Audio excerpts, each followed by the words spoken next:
Yeah.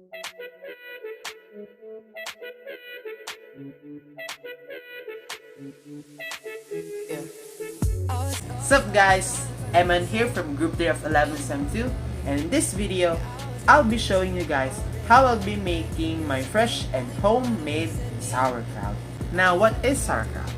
Well, it is a dish known for its distinctive sourness and unique flavor.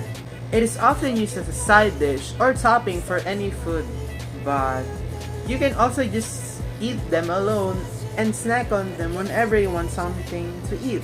Now, the process that I'll be using to make this dish is called fermentation, which is an anaerobic type of cellular respiration. We usually use this process for our foods to preserve them over a long period of time and to keep them from going bad or expiring. We also use this process to add and create new flavors and also strengthening the old ones that will definitely be more powerful from its original counterpart. There are so many wonderful dishes that are made through the process of fermentation like kimchi, burong itlog, at atsara. Pero ngayon, papakita ko sa inyo kung paano ko gagawin o kung paano ko gumawa ng sauerkraut na sobrang simple lang gawin at pwede nyo gawin right at home. Before I start, I'll tell you all first what are my ingredients. So our main ingredient in this dish is gonna be the cabbage.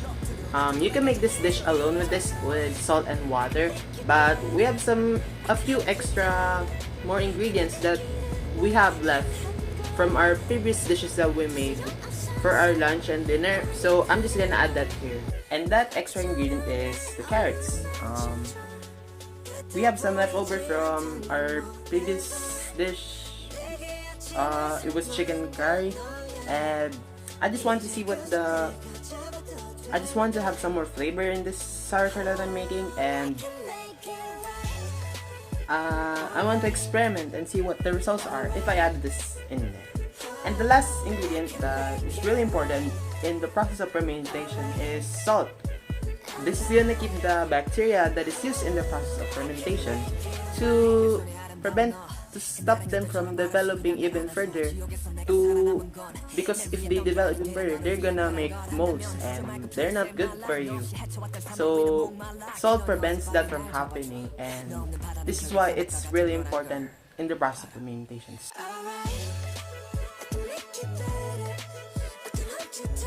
The materials that I'll be using are the following: a cutting board, a plate, a knife, a peeler, and a planggana.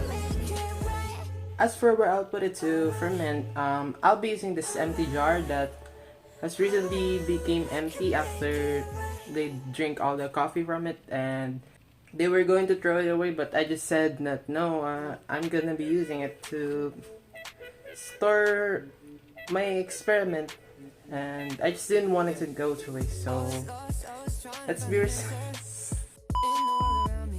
and I didn't want to just buy another container when I already have one at home.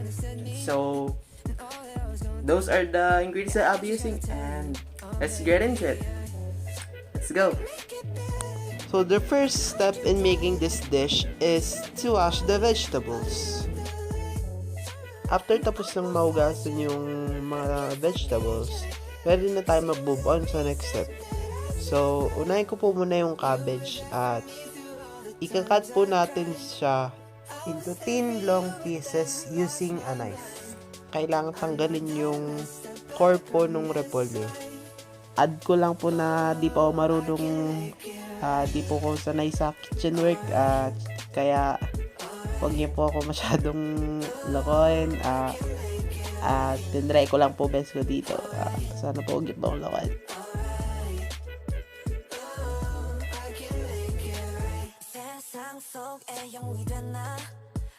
These are what the cabbage should look like. Susunod naman po ang carrots. Tanggalin ang stem, then balatan. After nun, cut them into thin long pieces, kagaya po ng ginawa natin sa cabbage natin. tita ko na po ang tumuloy dito dahil nakita niya na po na nahirapan na ako. Huwag rin po kayo mag-alala sa mga kalat na ginagawa namin dahil ipapakain po namin ito sa mga bibe namin sa likod. So, di po sila mawawaste.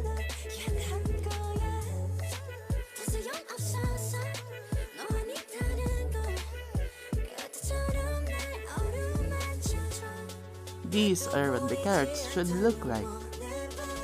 Now, the next step is to take your planggana and place your sliced cabbage and carrots into the planggana.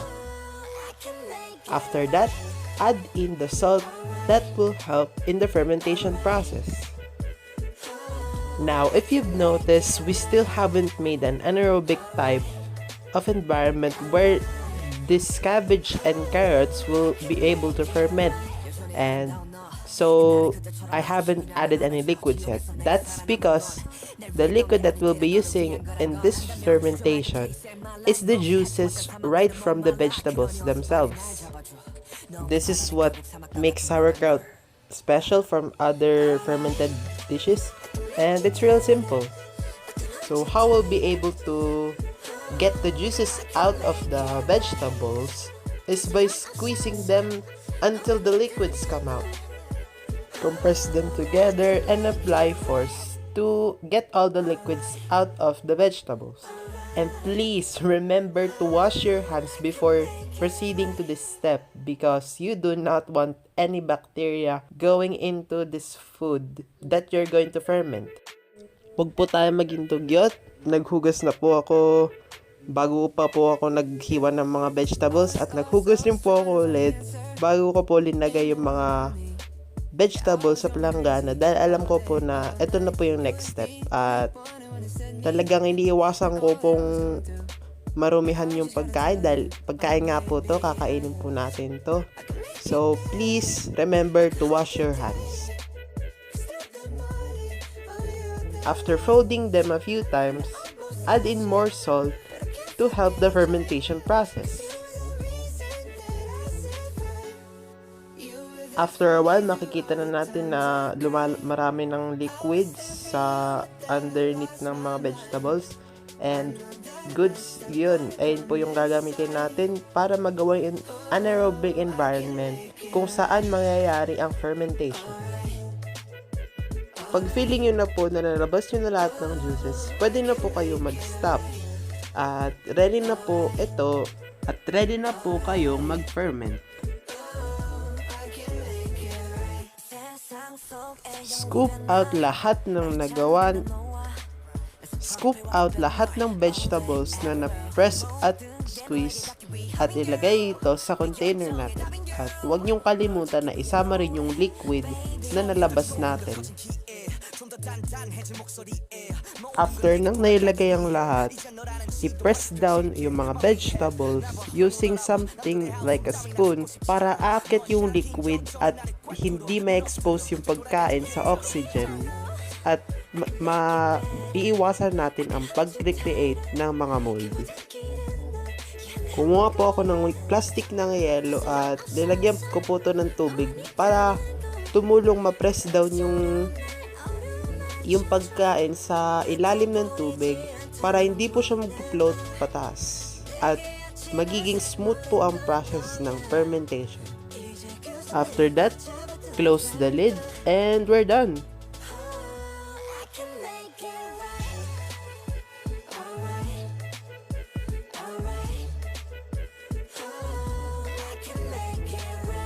And on that note, this is where the video ends.